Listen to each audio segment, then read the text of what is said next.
Yeah, so I just wanted to make a couple of announcements. So again, it is all tentative now. I'll confirm it by email. But I'm thinking we can have one more quiz the coming week, coming Tuesday, because all of you wanted more quizzes, right? So we'll have one more quiz coming Tuesday. Right? I'll confirm by email, okay, once it is ready. What is the date? Coming Tuesday is today, what, 20, today's 30th.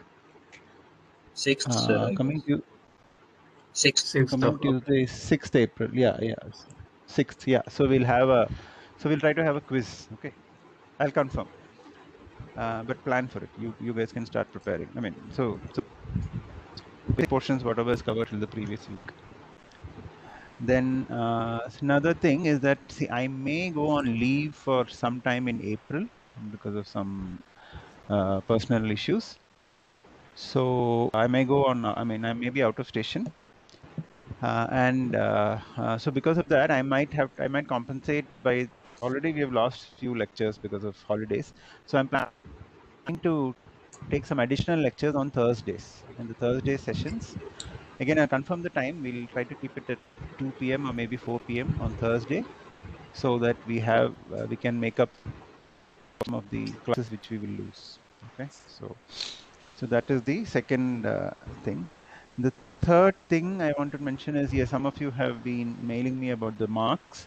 So what we are doing, we are integrating it into Moodle such that you log into Moodle and view the marks. You will be able to see only your marks. Okay. So this we will do for all the marks. That is for the lab marks as well as for the quiz. So we are in the process of setting it up. Give me a few more days, and once it is fine, I will sync up all the marks of all the labs which have been graded so far, as well as the quiz one marks. Quiz one, whatever is the last quiz which we had, right? That marks I will put. Fine. Then regarding lab, this Friday again, I think is a holiday, so we will not have a live lab session, but the assignment will be uploaded. We will upload the assignment. Again, this lab is also on visualization, and so some questions being prepared. I will load it on Moodle so that you can get the plots and upload it on Moodle as an assignment, because this coming lab on Friday is completely on generating plots. So that means there is probably no hacker rank involved. So everything you have to generate the plots and submit it like a single PDF file on Moodle. So more details will be sent to you soon. Okay. So just wait until. So this Friday there is no live lab. There is only I mean, we'll upload the questions and you can do it yourself.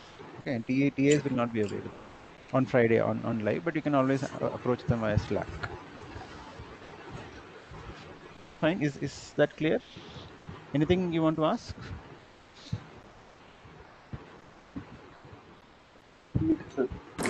Sir, you Quiz will cannot consider be N quiz cannot be done manually. Quiz evaluation will not happen manually. Don't ask me this again. +1 +1 -1 -1. No evaluation of quiz manually. It's just not possible. Yes, somebody had a question. Sir, you will consider the N-1 quiz, or you will just reduce the weightage of the previous quiz? I'll see what to do, because currently, based on how many quizzes we are able to conduct, based on that we'll decide. Okay. Yes, sir. Sir, Yeah. yes, sir. Sir, I wanted to say, like, we are finding it difficult to cope up with the speed in the lectures. So the questions in the lab consist of extra topics. So those who don't know Python find it difficult to cope up. Can you slow down something? Okay. No, see, the lectures, I don't want to slow down, because actually we are not going very fast. Okay, we are going quite slow. It is generally expected that because Python is an easy to learn language. Some concepts new that I'm hopefully maybe if you are still not able to understand, then probably my lecturing is not good. Maybe I should change the way. not good, maybe. Somebody is, yeah. Okay, but let's see. But see, one thing about assignments, lab assignments are meant to supplement the lectures. Okay, lab assignments, now nobody is preventing you from asking TAs, asking the course instructor who made the assignments. You if something is not clear, you keep pestering them till you get the answer. Okay, because you one thing I can do, I can ask, or I can ask the faculty member share a particular office hours in which, I mean, in addition to that lab slot, we can share a particular office hours in which that particular faculty member will be available for you to ask questions or ask doubts. That if you want, I can do that. But lab assignments are meant for you to are not necessarily based on the lectures. It is building on top of the lectures because, like I said, everything cannot be covered in lecture. Okay, and lab assignment, there is no pressure. You have enough time. You have enough opportunities to ask. If you need more time, you let me know.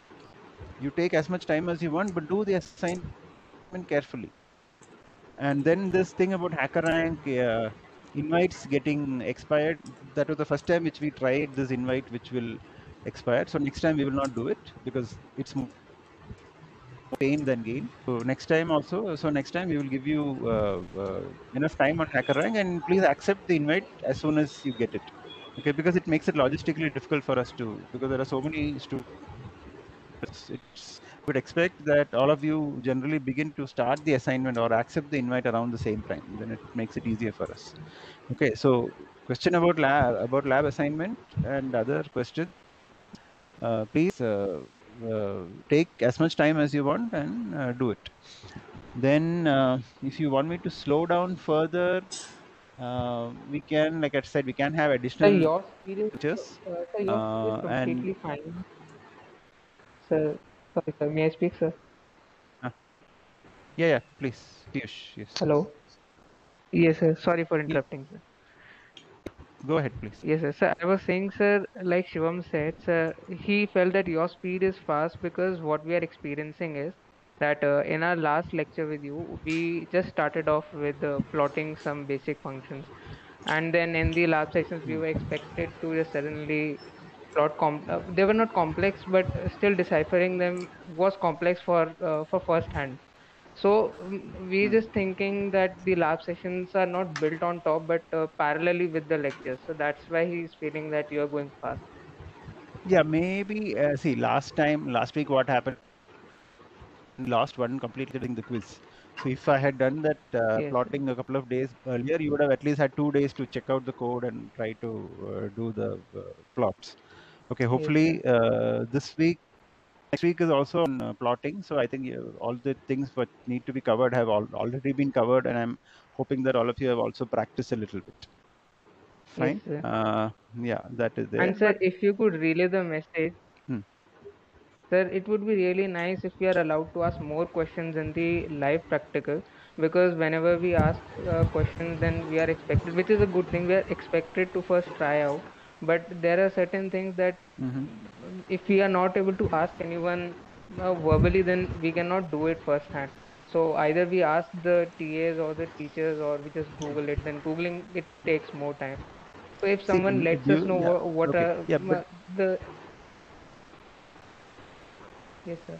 yeah, okay, sure. So during the lab session, I think at least seven, I mean, we have about 6 TAs.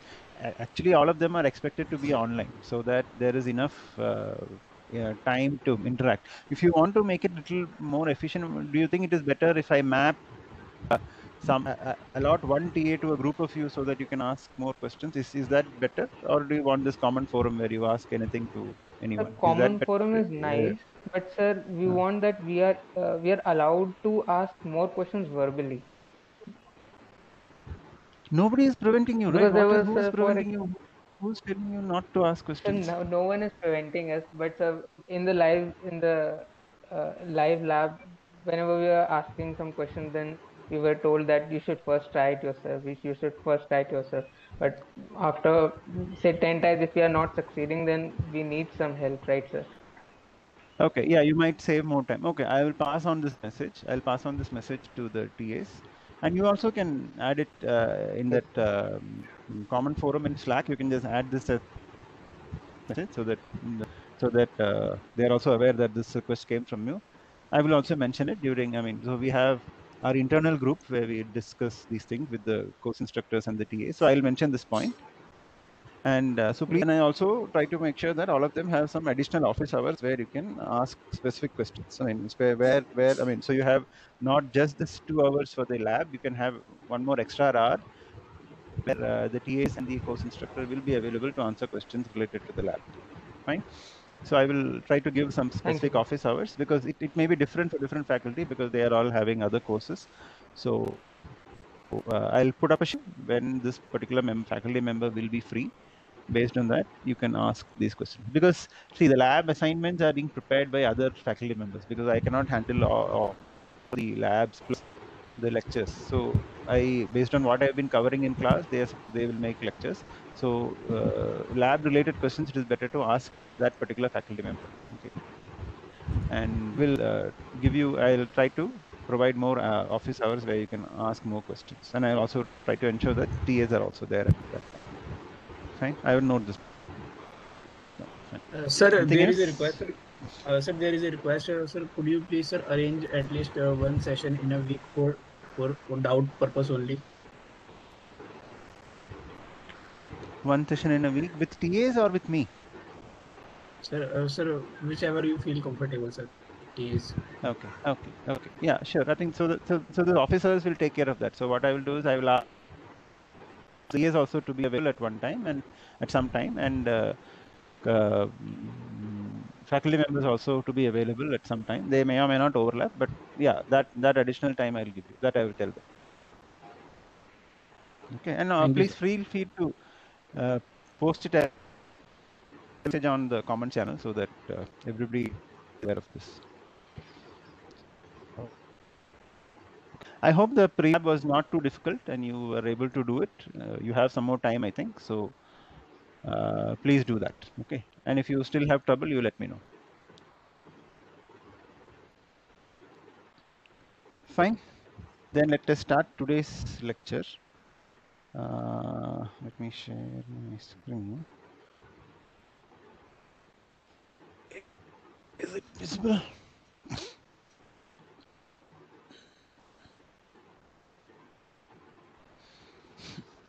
Okay, let me.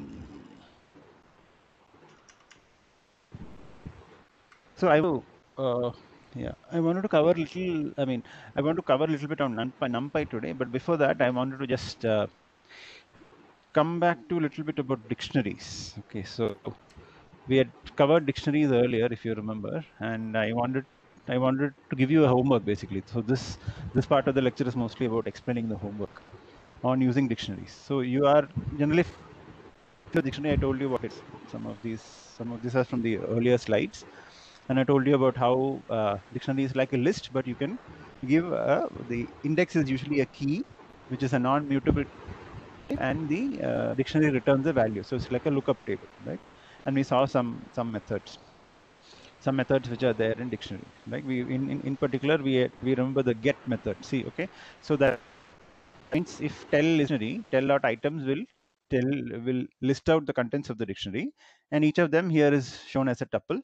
Okay, and there is a get method which basically allows you to look for a key. I mean, if you know the key, you can always access it by using an index like this, tell of Anu, where Anu is my key, and it returns what is there stored along, I mean, the value associated with Anu. But suppose you're looking for a key which is not there, it will give you a key error. So rather than, I mean, when you get an error, your program execution will stop. So to handle more gracefully, there is a method, and tell.get, you give a key, and you also have a additional message here. So that means if the key is not found, rather than throwing an error, it will give you this message. The functionality of the get method. Now we will see how it can be used. Okay. This was there in the slide which I uploaded, although I did not cover it in the class. There is a way to generate dictionaries or list comprehension. That is, you put a loop inside a list so that the the list is generated when the loop executes. So you can try this out, try these 2 snippets of code, and you can see how you can print the value of this list squares, and then you will see what is it. So can somebody guess and tell me what will be inside squares now? If you run this piece of code, what will happen? Just by, can you guess and tell me what this will be? Square till What will number square? 149. Yeah, It this will will be contain list of 0. square from 0 to 81. Yeah, so 0, 1, 4, 9, so on up to 81. That is what this will, because this is basically executing this loop and squaring whatever value is returned in the loop. Okay, so this is one way to create a list, or similar thing can be done for a dictionary also. Okay, so let's look at an application of a dictionary, because I think this was something nice and I thought I can share it with you.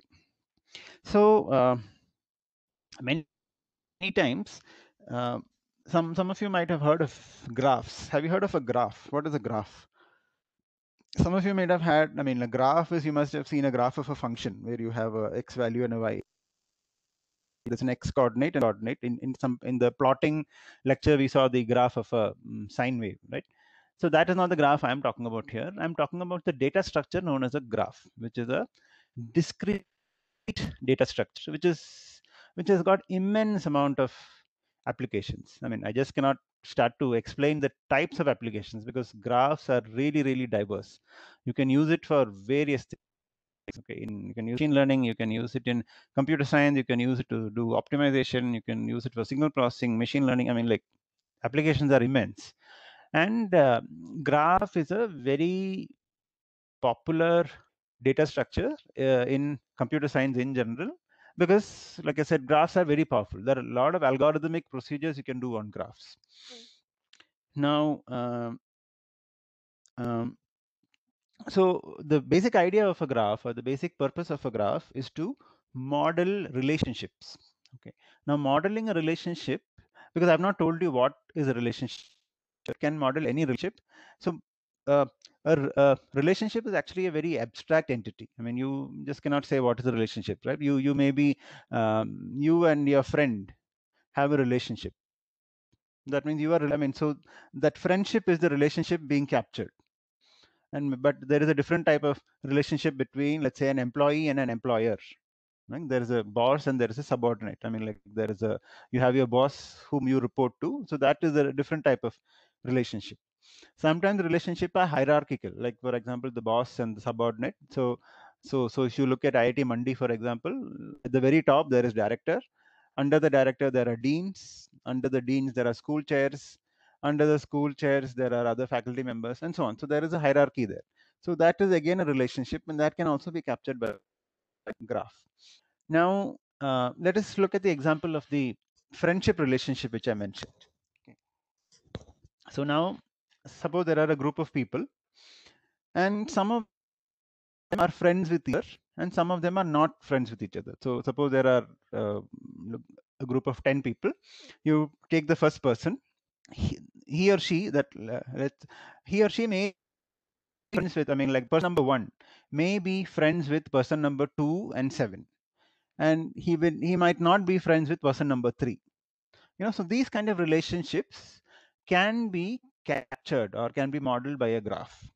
Now, another example is, let's say, if you want to, if there is an image, some photograph which you take from your cell phone, you want to do some processing on that photograph. You want to basically say there is maybe, so when you take a picture, there may be some subject in the foreground and there may be some subject in the background.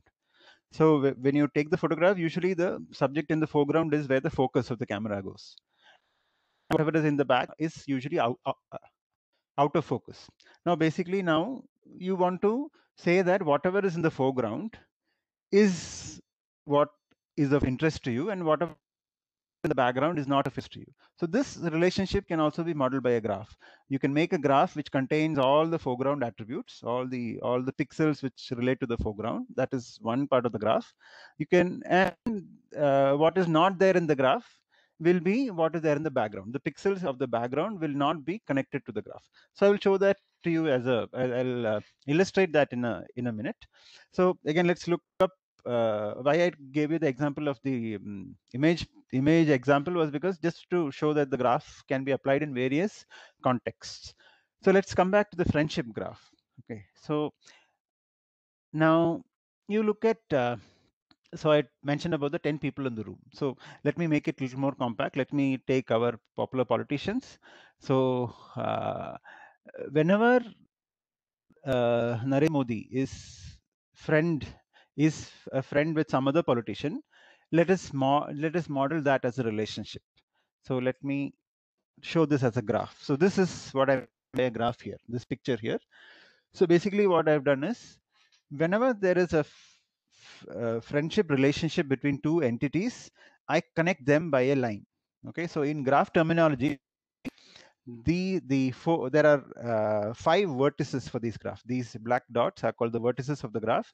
So I have 5 vertices here. Each vertex represents a particular politician. So there's Modi, there is Amit Shah, Rajnath Singh. BSY is BS Yediyurappa, who is the Chief Minister of Karnataka. Okay, I just had to put somebody here so that I wanted to make this structure. So I put BSY here. I'm not sure if they are friends, but let's see. Just assume now for the moment they are.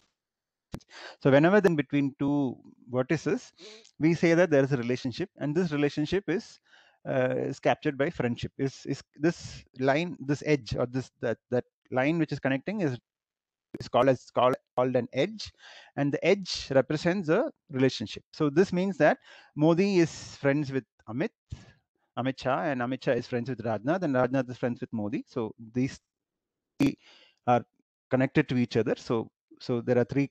So these 3 vertices are connected to each other. Everything is connected to every other vertex, and Rajnath is friends with BSY, and but not direct. So BSY is not directly friends with Modi. So you can think that Modi does not know BSY directly. Modi knows BSY through Rajnath. So if Modi wants to make a phone call to BSY, he will not directly call BSY. He will call Rajnath and ask Rajnath to tell him something. Fine. So this is what it captures. And of course, poor Rahul Gandhi is outside because they are not friends with him. So there are no connection with him. There are no connection with this. Picture clear? What this is?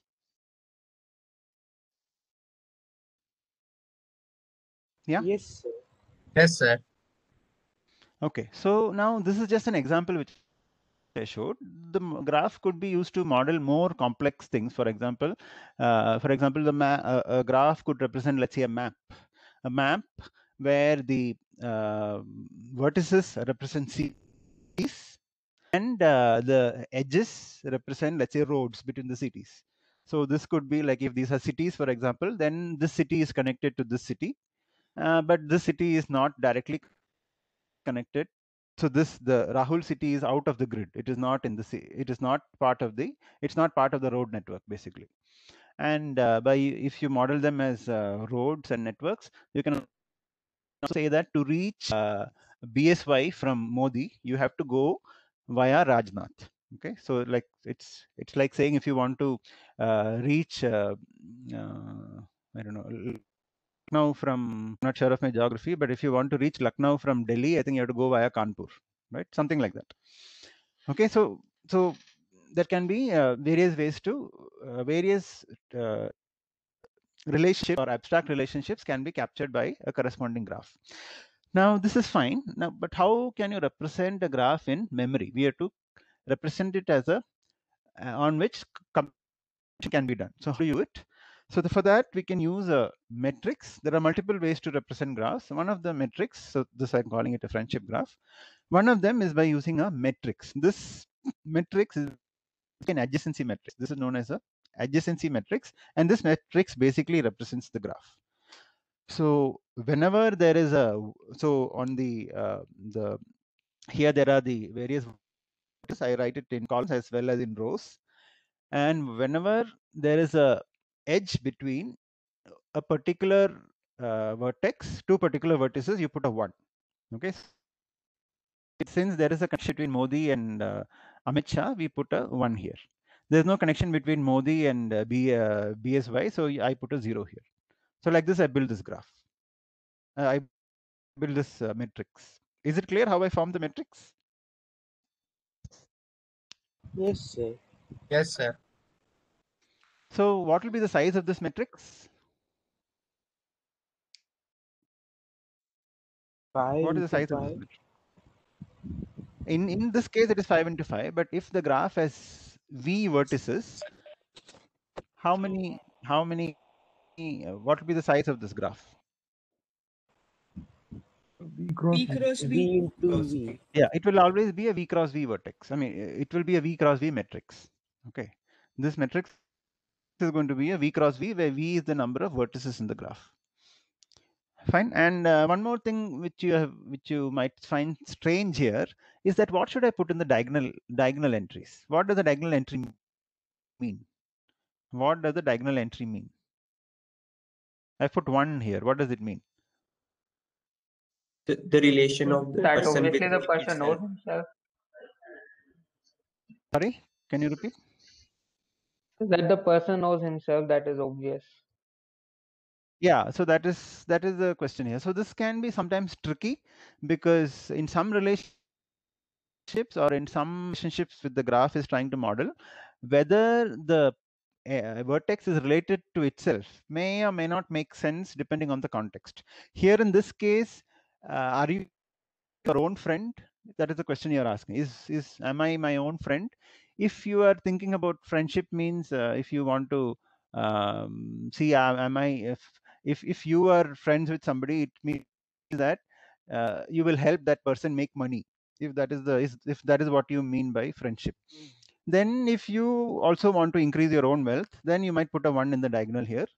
But if the relationship is between, if the relationship is something else, I mean, if it is not direct, if it can be modeled in a different way, then sometimes that diagonal entry has to be 0. Okay, like for example, if you want to go from, if the edge is basically a road between one city to another city, so if one in the diagonal means that there is a road from that city to that city itself, that is absurd. Okay, so based on the relationship you are trying to model, the 1 or the 0 should be there on the diagonal, so that you have to be careful. That depends on the context on which the graph is built. Fine. And so that is the friendship graph, and this is what I have represented this graph using its adjacency matrix. Now the strange thing which is this adjacency matrix is half the elements of this are 0. Right, there are 25 entries in this matrix, out of which I think almost 12 of them are 0. Fine. So this actually what is, so if a matrix, a large part of the matrix is actually filled with zeros, then we call that matrix as a sparse matrix.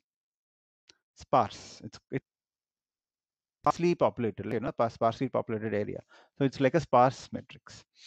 One more thing I want to mention is that this adjacency matrix, currently I have put only 1s and 0s. 1 indicates that there is a relationship between vertices. 0 indicates there is no relationship. But it is not necessary that you have to put 1 and 0.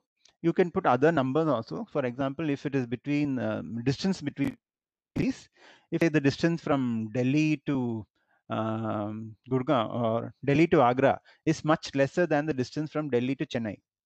So Delhi to Chennai, if you are representing the road of India as a map, Delhi to Chennai, you have to give a higher, if you want the relationship to capture the distance, how much is the distance traveled, then you will have to put a number which represents the distance. For example, Delhi distance may be some 3,000 kilometers, whereas Delhi to Agra may be some 200 kilometers. So the adjacency matrix in that case, based on what you're trying to model, can have other entries also based on what you're trying to do. So if you want to represent the strength of the friendship between Modi and Amit Shah, maybe that may be very high. This may be some value like 50 or 100. And maybe if Modi is not very friendly with Rajnath, then M and this will be maybe some 30. Okay, so based on the relationship, the adjacency matrix can have other numbers also. But currently, I don't care about the weight of the graph. This is an unweighted graph. It's okay. So this graph has no weights. The only weight is 1 or 0. 1 represents there is an edge. 0 means there is no edge. Fine. So I have represented a unweighted graph using its adjacency matrix here, and we saw that this adjacency matrix is sparse. Now you did some matrix manipulation in your lab last time. So how can we manipulate this as a matrix in Python, for example. Okay. So suppose this is a sparse matrix, which I want to. This is more sparse than the previous matrix which I saw. And so if you represent it as a list of lists, which you saw earlier, your list of lists will look like this, correct? Because this is the first row, the first row, second row, third, fourth row, fifth row. So you can see that most of it is going to be 0. Fine, and we are wasting a lot of space because we know if you can put some marker that is 0, we really don't have to store the 0. The only things valuable in this matrix are the 1, 2, and 3. So the only thing we actually need to store is that where the non-zero elements occur in the matrix. If that is not there, then if it is any other location is 0. Did you understand the motivation why we are doing this? Please repeat that. Because the sparse matrix contains a lot of zeros, we are interested only in storing the non-zero values, because if you know beforehand that the matrix is sparse, you know already that the majority of the elements are going to be 0, or a large portion of the elements are going to be 0. So rather than storing, now suppose it's a 10,000 cross 10,000 matrix, okay, and only some 5-6 entries are non-zero. Just to store those 5-6 entries, we have to store a 10,000 cross 10,000 matrix, most of which is going to be 0. So we are losing a lot of memory. So at the cost of doing some small additional operations, it may be justifiable to use some other representation rather than the list of lists to store a sparse matrix. You might save memory. You might save a lot of memory by storing just the non-zero elements, but we just don't want the non-zero elements. We also should know where they occur. We should know the indices, the x, y, I mean I comma j, where each non-zero elements occur. Okay, so now I'll show how this can be done using a dictionary. So what I do, I create a dictionary. Suppose I want to store this particular sparse matrix. I create a dictionary. The only thing in the dictionary are non-zero elements, and what the keys are the indices with respect to the adjacency matrix or this particular matrix where the non-zero elements occur.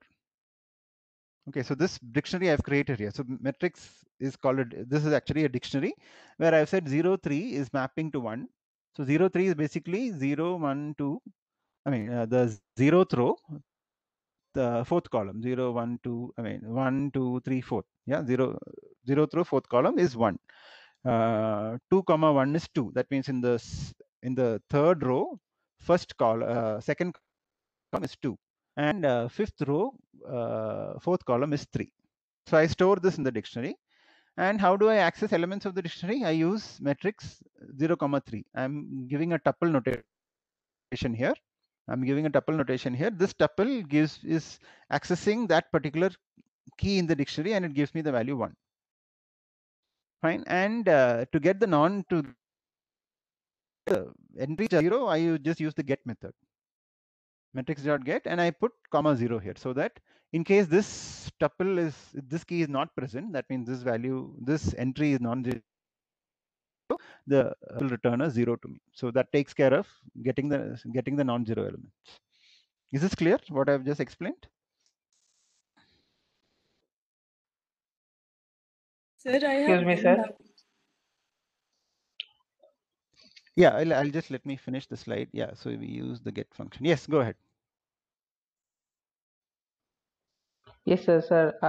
I had a doubt that we are using this method only because we want to save the space, right, sir? Yes.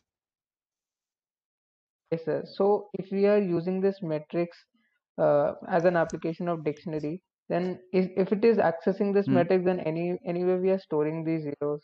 Then how are we saving the space? No, we are not storing the zeros, right? The only stored in the dictionary is on just the non-zero elements. Just compute how many. See, there are 5 cross 5 here. Let us assume they are all integer values. Each integer, let's say, assumes 8 bytes memory. So here, just to store this, you will need to have 5 into 5 into 8. That is 25 into 8. That is 200 bytes have to be stored just for this.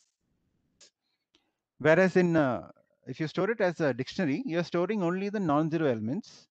That is, there are only 3 of them here, and maybe there are some additional memory which you need to store for the dictionary structure itself, for the lookup and all that. So hardly not more than 10 or 20 bytes, as opposed to 400 bytes, 200 bytes, whatever. Sir, my doubt is that if this matrix in the line 91, say if it is using the index of the matrix, then how are we not storing the zeros? Like 0, 3, 2, 1, and We are 4, not. 3 are like We are the not. index of this is This is not the index of the matrix. This is not the index of the matrix. This is a tuple. This is a tuple which stores or which indicates the non-zero element of the original matrix which we want to store. You are okay, constructing sir. the dictionary in such a way that the representation is used to capture the I comma j where the elements are non-zero. Okay, sir, got it, sir. Thank you, sir. Sir, in See, the the line difference would be number if you are using it. If you are using the list of list, note the syntax here. In line number 92, I've put metric 0, 3. I've put a tuple notation here. Whereas in the previous way, how you access the list of list was metrics open 0, close bracket, open bracket, 3, close bracket. There were 2 separate indices there. Here it is here it is a tuple. We are accessing the dictionary element. It looks as if we are accessing a list, but it is not a list. We are accessing a dictionary element where we are giving the key as a tuple. Yes, Prashan. Sir, in the line number 93, what does the comma 0 helps? So if you remember the get Outside that. method from, previous slide, the get method is used if the key is not found. Get method has an option to pass a message or pass something else which will get returned when the key is not found. So that is what we have done here. Let me come to my. By using the get method, searching for this 03. So it will go into the dictionary and look for 03. Yes, it finds 03 and it returns the 1 because that is the value corresponding to 03. But now if you do matrix get 13, it will go into the dictionary and look for 13. 13 is not there. So it is actually the key is not found. But using get, it will return whatever you are passing as the argument. So it will pass me a 0. So this is the way I can get a non-zero element. Okay, sir. Thank you, sir. Is this clear? Somebody else had a doubt. Yes.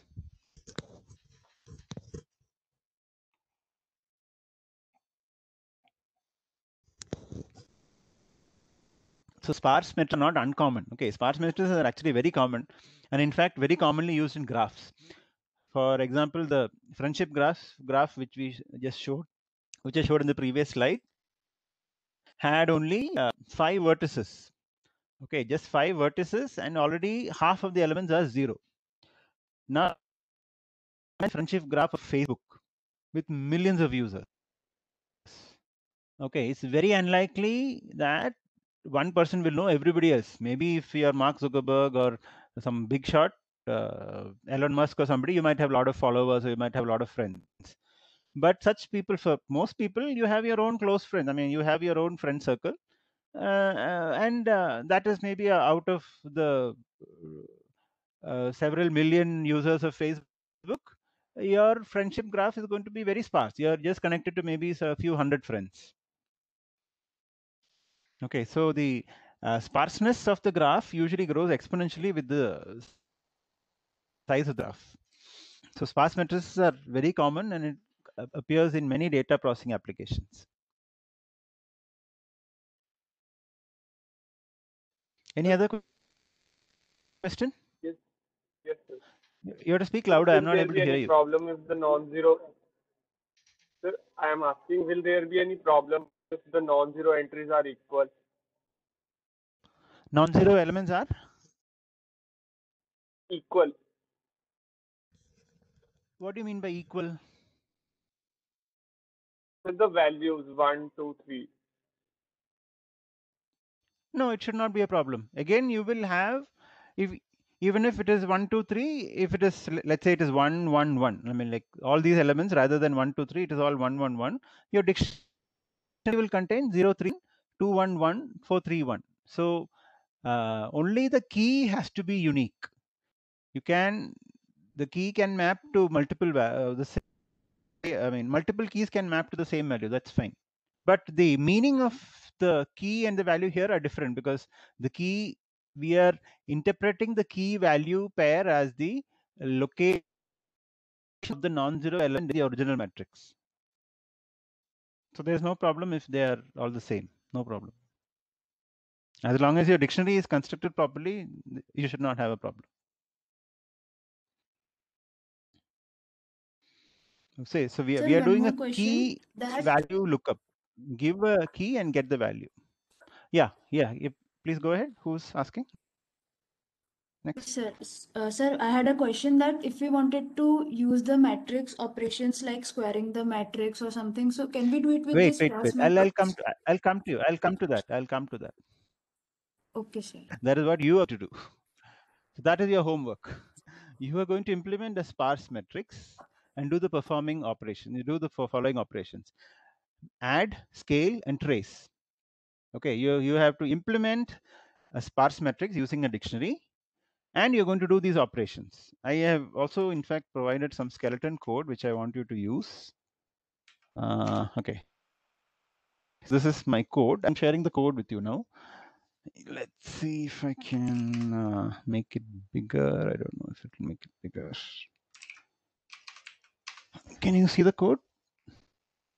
Is it coming? Okay. So this is my skeleton code I've written. Let's go to the main program first. I'll skim through the program. Okay. The main program. I'm giving you this code because class. I'm giving you this code because I want you to do it in the way I've given it.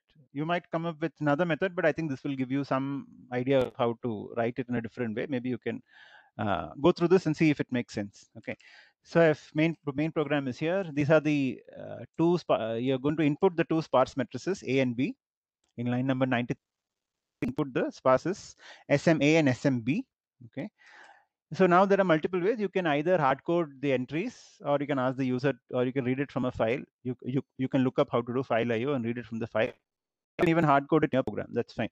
In some way you are going to enter the whole matrix. So if you know beforehand that the matrix is sparse, which is the case here, you can ask the user for how many non-zero entries are and the location of each of those non-zero entries, also the size of the matrix, and then accept all those entries, and then populate the matrix accordingly and print it out.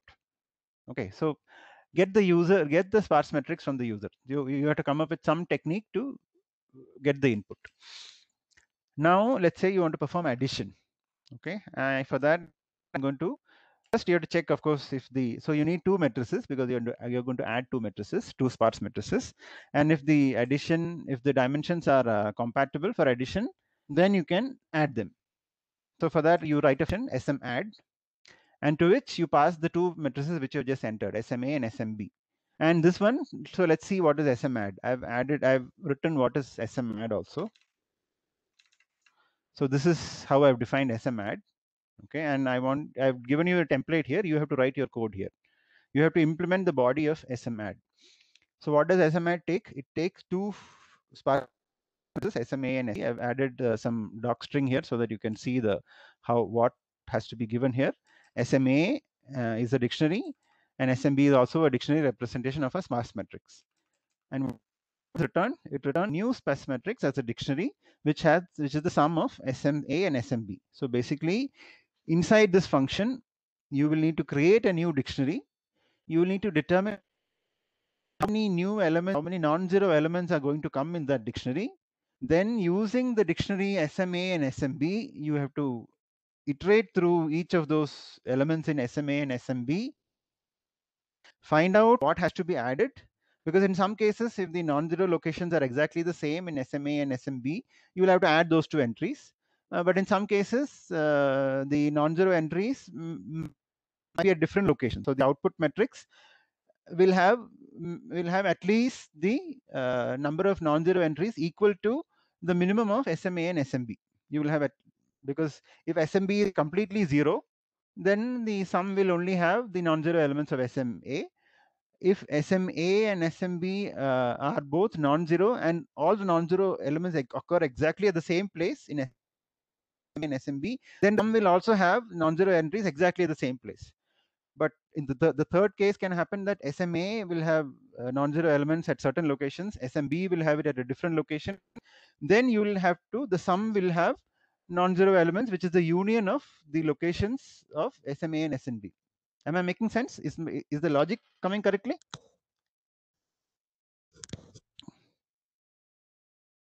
Is the logic correct? Whatever I explained. Yes, sir. Okay, so think through it, look at all the possible cases you must handle when the dictionary is all close. You must handle when the dictionary is non-zero. So you have to consider all the cases. Of course, you have to check beforehand whether the matrices are whether it is possible to add the matrices. Fine, that is add. So add is the most complex operation in this assignment. Then there's a utility function smprint. So basically, so smadd will return me a new sparse matrix the dictionary. Then I have a utility function smprint. What print does is, again, you have to write the code here. Print is only a function which just prints the matrix. You have to print the matrix in the proper format. So here you're not storing all the non-zero values, you're only printing them. Okay, by giving some dictionary which is representing a sparse matrix, you should be able to print the matrix properly. Fine. Okay, one more thing I think you should mention, it struck me only now. You need one more input actually to print it. You must also know the dimensions of the matrix, because dictionary does not necessarily tell you what are the dimension of the matrix. That maybe you should think of as an additional input that you'll come to it. I mean, you can think about it when to it. Okay, so basically this smprint method does not return anything, it returns none. This is only for printing. This is just a utility function. The printing of the matrix will happen here and displayed on the screen. That is, now the next function is to scale the matrix. So here you're giving a sparse matrix. Sm scale is a function. You're giving a constant k. Okay, so now if you go to sm scale, what is sm scale? Sm scale is you scales a sparse matrix. It takes some sparse matrix and a scalar value k, and you need to multiply the sparse matrix by the k, and you have to return a new sparse matrix, which is the scaled version. So you have to create a new dictionary here, and all the elements of the dictionary are going to be scaled by k. And then you can print it here. You can print it. Now the third quest function is to compute the trace. Trace of a matrix is the sum of the diagonal elements, and trace exists for square elements, for square matrices only. So first check if the matrix is, that is, if the sparse matrix is a square matrix, and then compute the trace. So trace again is a sm trace is a function here. It what does it return? It accepts a sparse matrix as input. It returns just a number, because scale is a scalar value. The trace is a scalar value. The diagonal elements of the matrix are added. Fine. So this is the skeleton code which I want you to fill. Okay, you might need to modify the definitions of the functions, because you need to pass the diagonal in each case, but that I'll give it to you to figure out. You go through the code, go through the skeleton, and implement this. It will be a good exercise. I'm telling you, it will be a nice exercise. You do this. It might take some effort to do it, and verify that the answer is correct. Okay, you can do manual calculation and make sure that the answer is correct. Fine. So, sir, for these matrix, so for these yeah, matrix applications, we can use NumPy. No, I don't want you to use NumPy. What is the whole? I want you to implement it as a dictionary. That is why I gave you the skeleton code. No NumPy. No Oh, NumPy. okay, sir. Okay, sir. Sir, so You in have that to implement the pattern, dictionary. You have to implement with using a dictionary.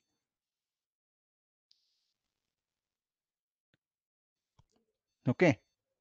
No NumPy. Please don't use NumPy. Then the whole purpose is lost. In NumPy, you can do this in 2-3 lines. so And may I ask NumPy a might have its own way of representing a sparse matrix. That we will not worry about it now. Those details are hidden from you and we don't care. But the point of this homework is to make you implement a matrix as a dictionary. So may I ask a question? Yes, please. Sir, will we take order in the starting of the code? Will you take what? Order of the matrix in the starting of the code. So Yes, yes. You will need to take the dimension of the matrix as input from the user. Yes, you will need to do that, and in fact, you will need to pass that to all those functions. You can pass it as a tuple r comma c row in the column. That is needed actually. That I've omitted. That I'll put it in the. I am not putting it in the code. I want you to figure out and do it yourself.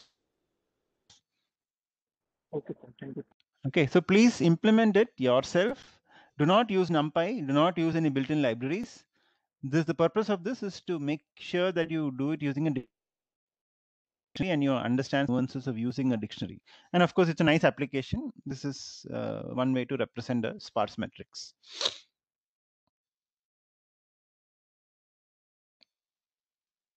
Is it clear? Okay, time is almost up, so I'll stop here. I wanted to start NumPy, but it's okay. We went slow here, but it's okay. Is it clear? Yes, sir. Yes, sir. Okay, so do this homework. See, I'm saying I don't have time to look at all your homeworks, okay, because it's a big class. So if you have trouble, you let me know. You contact me on email, or you approach me on Slack, or you can call me, whatever you want, and or you can you can bring it up in the letters. So in this anything in particular, some any difficulty which you have, we can discuss it, and then we can see, because I'm not going to check these homeworks. I'm just giving it to you so that you can practice. Fine, then I think I will stop for the moment, and then we will meet tomorrow. I had a doubt, sir. Yes.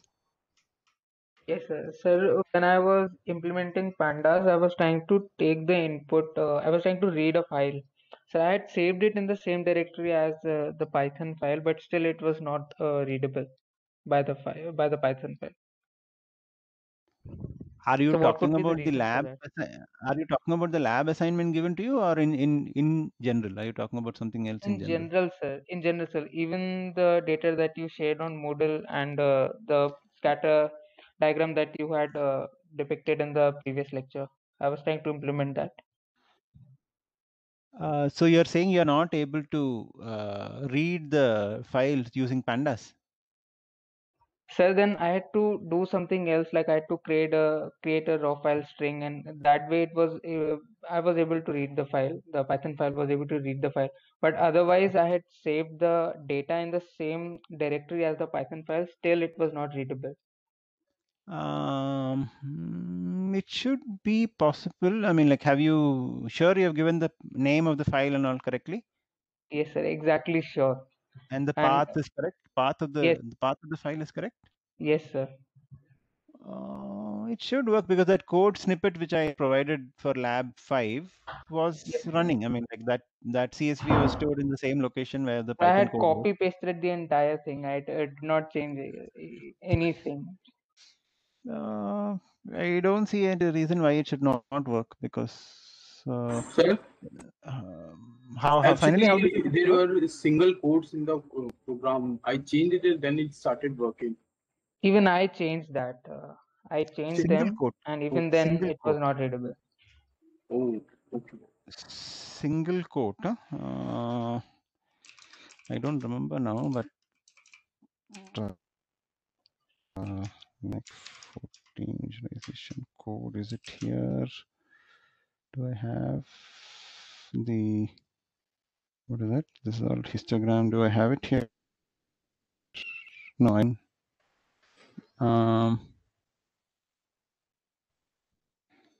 no, I don't know where that file is. I have to look for it. It's somewhere here.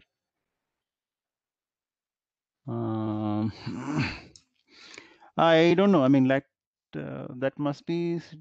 It should work. I'm not sure why. So if you still have a problem, you share your code with me, and then or we can discuss offline. You can share the code with me or something, and then we can check. Okay, sir. Thank you, sir. Okay.